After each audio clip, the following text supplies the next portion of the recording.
Good morning, friends. Today we are going to start with the last topic under Indian Contract Act, that is a cozy contract.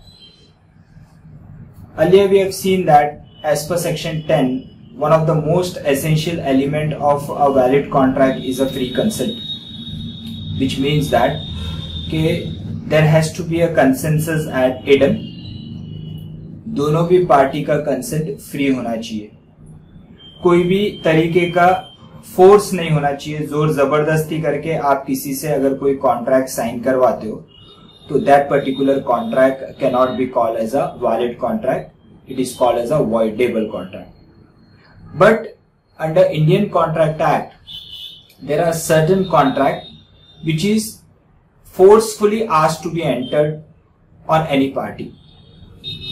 This force can be done by law, and such kind of a contract is called as a cozy contract. तो यहाँ पे free consent का element नहीं होता है, यहाँ पे law forcefully किसी से कॉन्ट्रैक्ट एंटर करवाता है और उसके ऊपर ऑब्लिगेशन इंपोज कर देता है, लाइबिलिटी इंपोज कर देता है कि आपको ऐसा काम पूरा करना पड़ेगा. अब क्वेश्चन ये अराइज होता है कि why law is going to do such kind of an carry out such kind of an activity, why the law is going to impose obligation on any person. तो यहाँ पे बोला है कि लॉ ऐसा कब करेगा जब लॉ को लगता है कि किसी के साथ अन्याय हो रहा है, किसी के ऊपर ज्यादती हो रही है, तो उस सर्कमस्टांसेस में law will prevail. And law says that कि you can not become rich at the expense of the other party. So law will come into the picture and law is going to impose an obligation on the other party. So such kind of an agreement where you are asked to forcefully enter into, or where you are forcefully asked to carry out certain kind of an obligation, such agreement are called as a cozy agreement or a cozy contract. So on your screen just refer that what are the basics of cozy contract we have given. Now we have seen that, just on your screen refer that, we have seen that a contract is a result of an agreement enforceable by law. But in some cases there is no offer, no acceptance, no consensus ad idem, and in fact no intention on the part of the parties to enter into a contract. Still the law from the conduct and the relationship of the parties implies a promise imposing obligation on one party and conferring right in favor of other party. What it says कि law will impose obligation on one party and confer rights, यानी एक party के ऊपर obligation डालेगा और उसका benefit दूसरे party को लेने के लिए बोलेगा. तो ये कब करेगा लॉ को जब लगता है कि किसी के साथ गलत हुआ है, किसी के साथ अन्याय हुआ है, तो उस circumstances में law will come into the picture and law will impose an obligation on the person who has carried out certain kind of a wrongdoings. What it further says, in other words, under certain special circumstances, obligation resembling those created by a contract, obligation resembling those created by the contract, that means obligation similar to a contract. It will be like कि contract he entered हुआ है, दो party ने मिलके कोई contract entered हुआ और एक पार्टी ने ऑब्लिगेशन लिया और दूसरा पार्टी कंसिडरेशन शेयर कर रहा है.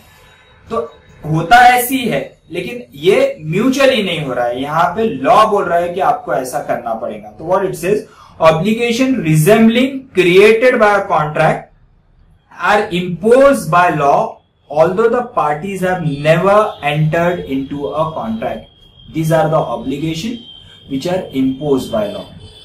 कॉन्ट्रैक्ट एज सच हुआ नहीं है, लेकिन कॉन्ट्रैक्ट फोर्सफुली एंटर्ड करवाया गया है. और किसने करवाया है ऐसा कॉन्ट्रैक्ट एंटर्ड? लॉ ने करवाया है. तो such kind of a contract are called as a quasi contract. What it further says, such obligation by law are referred to as a cozy contract, or it is also called as a constructive contract under the English law. And certain relation resembling those created by the contract under the Indian law. Certain relation resembling those created by contract. That means cozy contract will result in a promise between both the parties and it will look like they have mutually agreed. However, it is not mutually agreed. it has been asked to be entered by the court of law. The term quasi contract has been used because such contract resembles a contract so far as the result or effect is concerned, but it has a little or no affinity with the contract in respect of mode of creation. No affinity means no relation. वो contract के जैसी दिखेगा लेकिन as such वो contract नहीं है, वो contract करवाया गया है, क्रिएट करवाया गया है. तो such kind of a contract under Indian Contract Act are known as a quasi contract. A quasi contract rests upon the equitable doctrine of unjust enrichment, which declares that a person shall not be allowed to enrich himself unjustly at the expense of another. That means, what is an objective of a quasi contract? यहाँ पे Cozi contract क्यों लाया गया है कि यहाँ पे law बोलता है कि कोई भी किसी के खर्चे पे रिच नहीं हो सकता है अनजस्टली. अनजस्टली यानी किसी का नुकसान करवाते जा रहा है और उसके नुकसान से खुद फायदा उठाते जा रहा है और रिच होते जा रहा है. तो ऐसा नहीं हो सकता है, किसी के साथ अन्याय नहीं हो सकता है, और अगर होता है तो law will come into picture. What it further says, quasi contract are based on the principle of equity, justice and good conscience. Now these three element आप लोगों को याद रखना है कि quasi contract कौन से principles पे depend है. Equity. Equity means equal. There is a consideration, there is a quid pro quo under any kind of a contract from both the side. अगर एक का सिर्फ फायदा हो रहा है और दूसरे का नुकसान होते जा रहा है तो ऐसा हो नहीं सकता है. तो लॉ बीच में आएगा और लॉ बोलता है कि ऐसा नहीं हो सकता है. अगर किसी ने आपको फायदा लिया है तो उसका कंसिडरेशन उसको रीपे करना पड़ेगा. जैसे कि I have given you the example, if any person non gratuitous service अगर दे रहा है, नॉन वॉलंटरी सर्विस दे रहा है और आप उस सर्विस को ले रहे हो, तो it is bound that you are it is necessary and it is bound that you should pay for those particular non gratuitous services जिसका बेनिफिट आपने लिया है. तो इक्विटी के ऊपर बेस है. दूसरा वो बोल रहा है जस्टिस. जस्टिस यानी न्याय. अन्याय नहीं हो सकता है. अगर कोई गलत कर रहा है तो लॉ चुपचाप बैठ के देख नहीं सकता है कि किसी के साथ गलत हो रहा है, होते जा रहा है, ऐसा नहीं हो सकता है. तो it is based on equity, justice and good conscience. Good conscience means good moral. India is a country where it is generally said that there has to be a moral. Upon morality पे बहुत ध्यान देते हैं कि गलत नहीं होना चाहिए किसी के साथ. तो ये तीन principles पे quasi contract base है. First is a equity, second one is a justice and third one is a good conscience. Duty and not a promise or an agreement is the basis of such a contract. That means duty means obligation. Law imposes an obligation. It may be noted that a suit for damages for the breach of the contract can be filed in the case of a quasi contract in the same way as in the case of a completed contract. Damages, already we have referred under breach of contract a suit for damages. So that particular suit for damages are equally applied to quasi contract also. Now कौन-कौन से types के contract are called as a quasi contract और किस में law will prevail will come into the picture has been given under this particular unit. So what it says, cases deemed as quasi contract, one by one we are going to refer that. Detail में I have given you the notes, you can just go through that notes. Overview एक ले लेते हैं. Now first one they have given that claim for necessaries supplied. This we have already covered under the unit 1 और unit 2. I don't remember right now, but there was as regards to minority capability of the person to enter into a valid contract. There I have covered with minor, sound mind and not disqualified by the law. Under that we have already discussed this. Once again it has been covered under this unit, quasi contract. तो claim for necessary supplied, यहाँ पे क्या बोला है कि अगर कोई particular person किसी माइनर को या फिर कोई I can call it as a insane unsound mind, अगर ये लोगों को कोई पर्टिकुलर पर्सन कोई नेसेसरीज ऑफ लाइफ सप्लाई कर रहा है. ध्यान दीजिए, necessaries of life, we are not talking about luxury, here we are talking about necessaries of life. For example, I have supplied certain necessaries of life to a minor तो वो minor को, अगर उस माइनर के पास ही has a sufficient estate, sufficient property, तो I am entitled to reimburse from that particular property. जो भी मेरा खर्चा हुआ है तो उसके प्रॉपर्टी में से मैं अपना खर्चा रिकवर कर सकता हूं। लेकिन उस माइनर या फिर उस अनसाउंड माइंड पर्सन के पास प्रॉपर्टी होनी चाहिए, स्टेट होनी चाहिए। अगर उस पर्टिकुलर पर्सन, उस माइनर के पास या उस अनसाउंड माइंड पर्सन के पास अगर प्रॉपर्टी नहीं है और फिर भी अगर मैं उस माइनर को नेसेसरीज ऑफ लाइफ सप्लाई कर रहा हूं, necessaries you can call it as a food, clothing, shelter, education, all healthy activities, अगर उसके लिए मैं पैसा उसके बिहाफ पे खर्चा कर रहा हूं और उस माइनर या अनसाउंड माइंड पर्सन के पास प्रॉपर्टी है लेकिन उसकी देखभाल करने वाला कोई नहीं है, तो उसकी देखभाल मैं कर रहा हूं और उसके नेसेसरीज पे मैं ध्यान दे रहा हूं और अपने जेब से उसके लिए खर्चा कर रहा हूं, तो उसके प्रॉपर्टी में से जितना मेरा खर्चा हुआ है वो मैं रिकवर कर सकता हूं। अगर वो माइनर या अनसाउंड माइंड रिफ्यूज करता है कि वो मुझे पेमेंट नहीं देगा, तो quasi contract will come into picture. Quasi contract यहाँ पे क्या बोलता है कि आपके पास, माइनर के पास अगर पैसा है, प्रॉपर्टी है, लेकिन वो खुद की देखभाल करने के लिए सक्षम नहीं है, तो इन दैट सर्कमस्टेंसेस उसको उसकी प्रॉपर्टी में से जो उसके लिए खर्चा कर रहा है वो पैसा देना पड़ेगा। अभी खर्चा मेरा हुआ है, माइनर के ऊपर हुआ है, माइनर के पास प्रॉपर्टी है, तो उसकी प्रॉपर्टी में से मैं अपना खर्चा निकाल सकता हूं। अगर माइनर रिफ्यूज करता है तो law will come into the picture और लॉ उस माइनर के ऊपर ऑब्लिगेशन, हालांकि माइनर पे कोई ऑब्लिगेशन नहीं डाल सकते, लेकिन यहाँ पे ऑब्लिगेशन माइनर के ऊपर पर्सनली नहीं डाली जा रही है। यानी लॉ ऐसा नहीं बोल रहा है कि मिस्टर बंदूकवाला ने आपके लिए ये खर्चा किया है तो अब आपको वहां पे हार्डवर्क करना पड़ेगा और हार्डवर्क से उनका पैसा चुकाना पड़ेगा। तो यहाँ पे कोई पर्सनल लाइबिलिटी लॉ उस माइनर पे या उस अनसाउंड माइंड पे नहीं डाल रहा है, लेकिन लाइबिलिटी उसकी प्रॉपर्टी पे डाल रहा है, ऑब्लिगेशन उसकी प्रॉपर्टी पे डाल रहा है और क्या बोल रहा है कि आप अपनी प्रॉपर्टी में से उनको उनका पैसा, उनका खर्चा जो हुआ है वो रियम्बर्स करो। तो लॉ सेज दैट कि अगर माइनर के लिए किसी ने खर्चा किया है तो माइनर पर्सनली लायबल नहीं है, अनसाउंड माइंड पर्सनली लायबल नहीं है, लेकिन उसकी प्रॉपर्टी लायबल है। तो अगर उस माइनर के पास या उस अनसाउंड माइंड पर्सन के पास कोई प्रॉपर्टी नहीं है तो फिर I am not entitled to recover that amount from them, because I can not help that minor और unsound mind person personally liable. His state is liable, his property is liable, but he is not personally liable. Similarly, अगर unsound mind की family है और उसकी family के लिए मैं खर्चा कर रहा हूं, अनसाउंड माइंड के पास प्रॉपर्टी है तो उसकी प्रॉपर्टी में से भी मैं रियम्बर्समेंट ले सकता हूं, इवन दो वो खर्चा मैंने नॉट ओनली अनसाउंड माइंड के लिए बट उसकी फैमिली के लिए किया है। जैसे कि अनसाउंड माइंड का कोई लड़का है और उसकी स्कूल फीस मैंने पे कर दी, तो वो स्कूल फीस मैं अनसाउंड माइंड की प्रॉपर्टी से रिकवर कर सकता हूं। तो this is called as a quasi contract. But try to remember that के माइनर और unsound mind person property will be liable but they are not personally liable. Second one is what it says, payment by an interested person.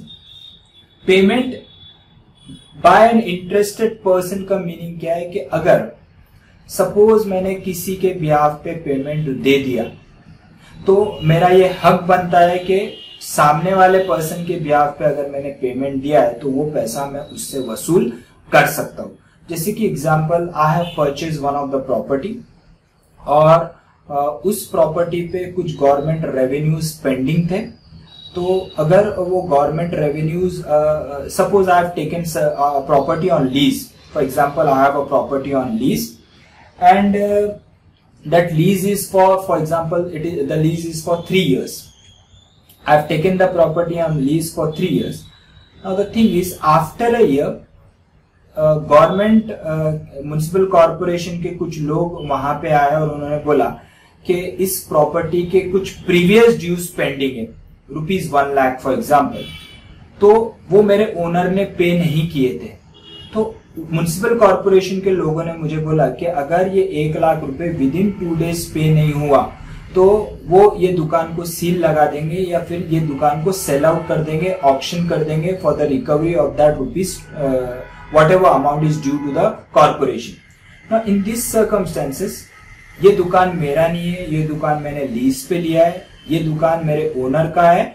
Payment किसको देना चाहिए था? Owner को देना चाहिए था, लेकिन फॉर सम रीजन और द अदर ओनर यहाँ पे नहीं है, तो वो पेमेंट मैं अपनी दुकान बचाने के लिए वो whatever amount is due वो मैंने म्युनिसिपल कॉर्पोरेशन को पे कर दिया। तो amount has to be actually paid by the owner, but for some reason he is not there, he is an interested party because property belongs to him, but as he is not there, in order to save my business, in order, क्योंकि अगर दुकान को lock लग जाएगा तो मेरा business suffer होगा, तो in order to save that owner के बिहाफ पे the payment has been made by me. तो here I am entitled to recover, ये मेरा हक बनता है कि वो पैसा जो मैंने म्युनिसिपल कॉर्पोरेशन को ओनर के बिहाफ पे दिया वो पैसा मैं ओनर से रिकवर कर सकता हूं। अब यहाँ पे कोजी कॉन्ट्रैक्ट कैसा आएगा? अगर ओनर रिफ्यूज कर देता है, ओनर अगर बोलता है कि आपको होशियारी करने के लिए किसने बोला था, आपने पेमेंट क्यों दिया, I am not going to give the payment, तो इस सर्कमस्टेंसेस में with the help of court of law I can recover that particular amount from the interested party, and who is the interested party over here is a owner. Third one is obligation of a person enjoying benefit of a non-gratuitous act. This is very simple. It has been said that कि अगर आप किसी से non gratuitous service लेते, non gratuitous service का simple meaning क्या है कि सपोज कोई गैरेज वाला है, अगर उससे आपने कोई सर्विसेज ली, non gratuitous service, ग्रेचुटस service means खुद होके कोई मन से अगर आपके लिए कोई काम कर रहा है और किसी का एक्सपेक्टेशन नहीं है वहां पे पेमेंट के लिए, तो that is called as a voluntary service और it is also called as a gratuitous service where the person doesn't expect any consideration in return, that is called as a voluntary service. However, there is a non-gratuitous service. Non-gratuitous service says that the party is providing a service in expectation of a return consideration. बहुत सारी चीजें देखते आप road से अगर पास होंगे तो बहुत सारे थैले लगे हुए रहते, हॉकर्स होते, सब्जी वाले होते, तो वहां पे क्यों बैठे हैं? वो वॉलंटरी सर्विसेज नहीं दे रहे, आपको वो कोई चीज दे रहे हैं तो in return they are expecting something. या फिर कोई पर्टिकुलर आप बाज वक्त यू कैन गो, अगर पेट्रोल पंप पे आप पेट्रोल भराने जा रहे हो तो आपको दिखता है वहां पे कुछ लोग पेन सेल करते हैं आपको, they will come up with के पेन ऑफर करते हैं आपको, या फिर आपके कार के सामने आते हैं और वो दे से दैट कि आपकी गाड़ी हम लोग साफ कर देते हैं। तो यहाँ पे they provide such kind of a service in expectation of a return consideration, तो that is called as a non gratuitous service. तो लॉ क्या बोलता है कि अगर आपने किसी से नॉन ग्रेचुटस सर्विस ली है तो उसका पेमेंट आपको देना पड़ेगा, आप रिफ्यूज नहीं कर सकते। अगर आप रिफ्यूज करते तो सामने वाला आपके खिलाफ कोर्ट में जाएगा और then quasi contract will come into play. Law मुझ पे जिसने सर्विसेज लिए उस पे ऑब्लिगेशन इंपोज करेगा और बोलेगा कि उसका पैसा आप चुकाओ, रीपे करो, कंसिडरेशन पे करो। तो that is called as an obligation of a person enjoying benefit of non-gratuitous act. Then there is a responsibility of finder of goods. Now responsibility of finder of goods का meaning क्या है कि अगर आपको किसी की चीज मिलती है, जैसे कि अगर आप दुकान लेके बैठे और कोई आपके यहाँ कोई चीज भूल गया और आप अगर उस चीज को अपनी कस्टडी में लेते हो तो ये आपका ड्यूटी बन जाता है कि उस चीज को अगर आपने आपकी कस्टडी में ली है तो you should properly take care of that particular goods and try to search the true owner of that particular property and return the goods to the true owner.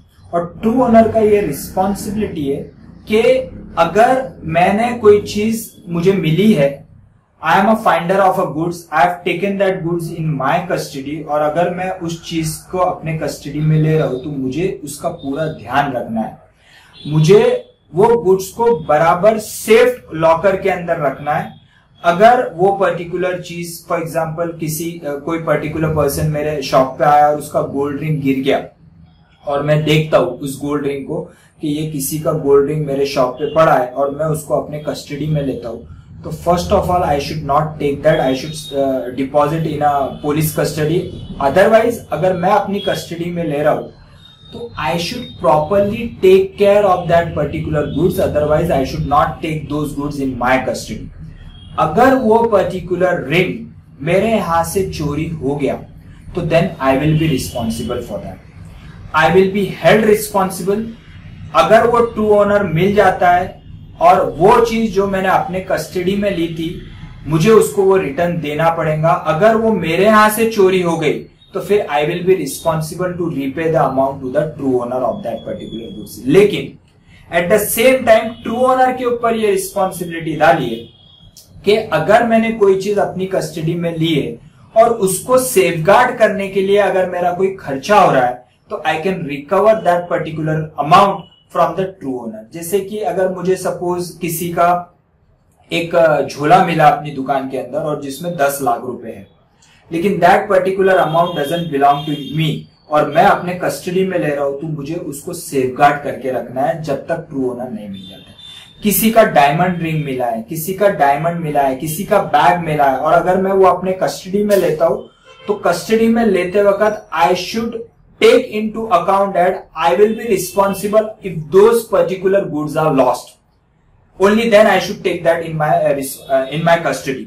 तो मुझे वो गुड्स अगर मैं अपनी कस्टडी में लेता हूं तो प्रॉपर टेक केयर करना है और ट्रू ओनर को ढूंढने की कोशिश करना है और वो गुड्स उसे रिटर्न दे देना है। लेकिन मेरे पास ये राइट्स है कि वो गुड्स को अगर मुझे सेफगार्ड करने के लिए कुछ खर्चा आया है, जैसे कि अगर मुझे किसी का गोल्ड रिंग मिला या डायमंड रिंग मिला और मैं अपनी कस्टडी में रखता हूं और मैंने ये सोचा कि ये साला गोल्ड रिंग अगर मुझे मिला और अगर कहीं चोरी हो जाए तो आई विल बी रिस्पॉन्सिबल, तो मैंने क्या किया, बैंक के अंदर एक लॉकर खोला और उस लॉकर के अंदर I have kept that gold ring और diamond ring. In this circumstances उस लॉकर का रेंट है 3000 rupees which I have paid from my pocket in order to safeguard that gold ring or diamond ring. अब true owner अगर मिल जाता है और मैं उसे वो गोल्ड रिंग देता हूं तो I am entitled to recover that 3000 rupees from that particular person. Clear with that? Further, अगर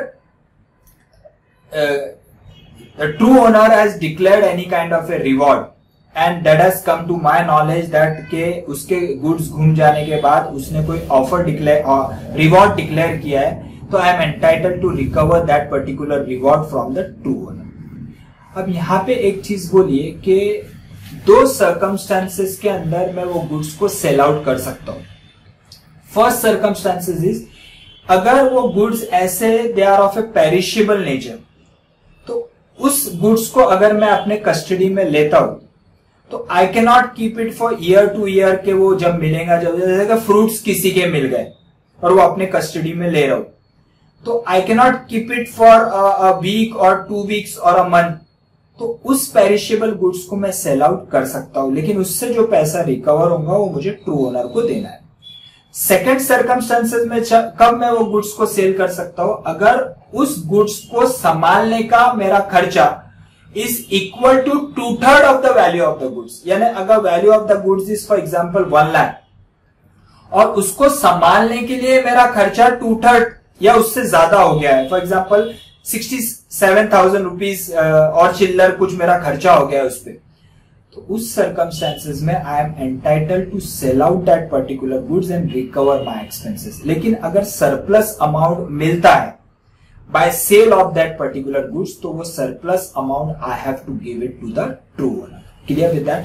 तो यहाँ पे क्या बोला है, responsibility of the finder of the goods को क्या बोला गया है कि अगर कोई goods मुझे मिलते तो उस goods को true owner को मुझे वो goods return देना पड़ेगा। अगर मैं मना करता हूं तो cozy contract will come into the picture। Last one is money paid by mistake or under coercion। Under coercion, we are already above with that. If you are giving any amount under coercion, the contract is voidable at the option of the aggrieved party. We have already covered that under Unit 2 or Unit 3. That is under free consent.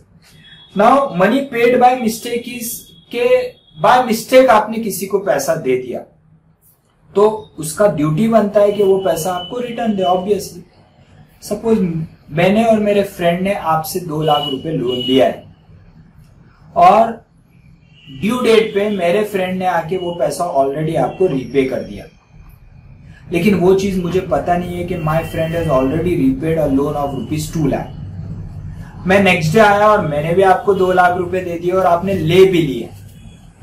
आपका काम क्या था कि आपने नहीं लेना चाहिए था। अब ये मानते हैं फॉर एग्जाम्पल कि लोन आपके पिताजी से हम लोग लेके गए थे, माय फ्रेंड केम और वो लोन उसके आपके पिताजी को उसने रिटर्न दे दिया। नेक्स्ट डे मैं आया जब आपके फादर नहीं थे, आप थे दुकान पे, तो मैंने 2 लाख रुपए आपको दे दिए, आपने वो 2 लाख रुपए रख लिए, थिंकिंग दैट के it is as regards to the loan which we have taken.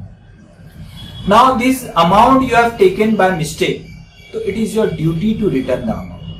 Now if you refuse to repay that particular amount, same rule cozy contract will come into the picture. Law says that कि अगर आपने कोई चीज ली है जो आपकी नहीं है तो आपको वो रीपे करना पड़ेगा। सिमिलरली कोई चीज आपके पास आ गई है बाय मिस्टेक और अगर आप उस चीज को कंज्यूम कर लेते हो तो उसका पैसा आपको चुकाना पड़ेगा। ऑब्वियसली कोई चीज मेरे पास आई, फॉर एग्जांपल के एक पेंट के 4 बॉक्सेस मेरे यहाँ कोई भूल के चला गया और मैंने क्या किया, वो देखा कि अरे पेंट के 4 बॉक्सेस आए हुए, मैंने पूरी दुकान को पेंट लगा दिया वही पेंट यूज करके। दो वो पेंट मेरा नहीं है, बाय मिस्टेक किसी ने मेरे यहाँ डिलीवर करके गया, लेकिन मैं उसे कंज्यूम कर चुका हूं, तो मेरा ड्यूटी अब क्या है कि उसका मुझे रीपेमेंट देना पड़ेगा। यहाँ पे मैं ऐसा नहीं बोल सकता कि आपने भूल के गए वो आपकी गलती है। अगर यहाँ पे मैं रिफ्यूज करता हूँ पेमेंट देने के लिए, तो in that circumstances quasi contract will come into the picture and law will force me to repay the amount to the owner of that particular goods. तो this is all about a quasi contract. Try to remember that a difference between a contract and a quasi contract 2 लोगों के बीच में होता है, mutual consent से होता है। Cozi contract भी 2 लोगों के बीच में होता है लेकिन म्यूचुअल कंसेंट से नहीं होता है, लेकिन लॉ उस कॉन्ट्रैक्ट को एंटर करवाता है। तो that is a difference between a normal contract and a quasi contract. Quasi contract 5 cases we have covered, remember that. First one, अगर किसी माइनर को या फिर किसी अनसाउंड माइंड पर्सन को या उसके फैमिली को अगर कोई नेसेसरीज ऑफ लाइफ सप्लाई कर रहा है, तो then that person is entitled to recover from the property of that minor or unsound mind person. However, if that minor or unsound mind person doesn't have a property, then that particular person cannot recover the amount. So, minor or unsound mind person personally will not be liable, but his state will be liable. Second, payment by an interested person. अगर कोई person किसी के behalf पे payment करता है, वो payment किसी और ने करना चाहिए था लेकिन उसके बिहाफ पे मैं पेमेंट देता हूं, तो I am entitled to recover that amount from the person on whose behalf I have made a payment. वो रिफ्यूज नहीं कर सकता है, वो ऐसा नहीं बोल सकता है कि आपने पेमेंट क्यों दिया। अगर मैंने किसी के बिहाफ पे पेमेंट दिया है तो मुझे ये have a right to recover that amount from the other person. Third one is obligation of a person enjoying the benefit of a non-gratuitous act. अगर किसी non-gratuitous सर्विस का बेनिफिट मैं ले रहा हूँ, non-gratuitous एक्टिविटी का अगर बेनिफिट मैं ले रहा हूँ, तो उस बेनिफिट का पेमेंट मुझे देना पड़ेगा। I cannot refuse to make the payment in respect of non-gratuitous service or non-gratuitous act.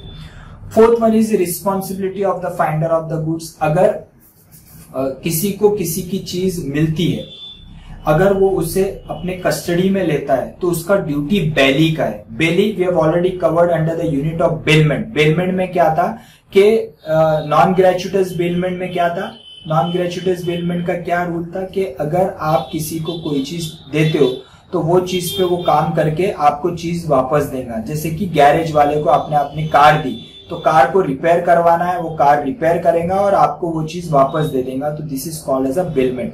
देने वाले को आप बेलर बोलते हो और जो अपने कस्टडी में वो चीज लेता है उसे बेली बोलते हैं। तो सिमिलरली यहाँ पे अगर मैंने अपनी कार किसी गैरेज वाले को रिपेयर करने के लिए दिया तो उसे बेली बोला जाएगा। सिमिलरली उसने मेरी कार अगर उसकी कस्टडी में लिया है तो उसको उस कार का प्रॉपर टेक केयर करना है, उसी तरह अगर यहाँ पे मुझे किसी की कोई चीज मिलती है तो मेरा ड्यूटी बेली का है, मुझे उस चीज का प्रॉपर टेक केयर करना है। अगर वो चीज मेरे कस्टडी से चोरी हो जाती है, घूम जाती है, तो उसके लिए आई विल बी रिस्पॉन्सिबल। और मेरा ड्यूटी ये है कि मैं ट्रू ओनर को सर्च करूं और उसे वो चीज रिटर्न दे दूं। दो सर्कमस्टेंसेस में ये चीज मैं बेच सकता हूं। पहला, अगर उस चीज को संभालने पे मेरा खर्चा 2/3 से ज्यादा हो गया है, जितनी उसकी वैल्यू है उससे 2/3 वैल्यू मेरा खर्चा हो गया है, then I can sell those goods. Second one is, अगर goods are of perishable nature then also I can sell the goods. अगर लास्ट क्या बोल रहा है यहाँ पे, मनी पेड बाय मिस्टेक और अंडर कोएर्जन, अगर बाय मिस्टेक किसी को किसी का पेमेंट मिला है तो उसे वो पेमेंट रिटर्न देना पड़ेगा। यहाँ पे आई have given you the example that 2 people have taken a loan, joint loan from other party, and one of the party has paid the entire loan. Second party who is unaware about that repayment, he also makes the payment. Other party takes that by mistake, तो उसे वो payment return देना पड़ेगा। तो these are all about a quasi contract. I hope you have understood the last concept of Indian Contract Act, and with this we have completed the entire chapter Indian Contract Act. From the next lecture we are going to start with chapter 2, that is the Sale of Goods Act, and I am trying my best to organize a Zoom meeting so that with these lectures, together with the lectures, we are also going to organize a Zoom meeting. वो मैं plan कर रहा हूँ, देखते हैं जितनी जल्दी वो जूम मीटिंग ऑर्गेनाइज हो सकता है अपन करेंगे। और उसमें अगर आपके जो भी रिक्वायर्ड डाउट्स है, how to plan for your exam, how to write the answers, that I am going to help you out in that particular live lectures. Hope you have enjoyed today's lecture. Still, if you have any doubt, please ping me. Bye everyone.